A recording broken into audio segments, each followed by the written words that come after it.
A la costa de Badalona hi ha moltíssimes piscines, però podríem dir que en destaquen tres. El Club Natació Badalona, la piscina esportiva municipal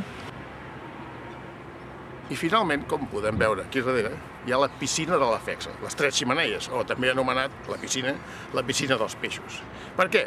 Perquè és una piscina que té una vàlvula que va parar al mar, per la qual entra o agafa aigua del mar per refrigerar la central elèctrica.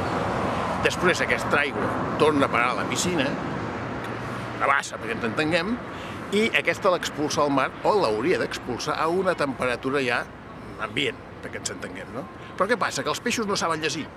Al no saber llegir els peixos, no saben que no poden entrar per la vàlvula. I n'han entrat molts i se'n moren, perquè saben entrar però no saben sortir.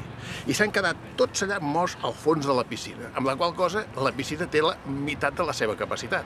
I esclar, el temps que s'està a l'aigua de la piscina és la meitat, o molt menys de la meitat del que s'hi hauria d'estar. I quan torna al mar, torna calenta encara. És per això que l'aigua del mar d'aquí està tan calenta i és per això que els peixos que ens mengem són tan bons, perquè estan tan calentons que els que pesquen aquí a Badalona tenen aquell gust elèctric tan característic d'aquesta ciutat.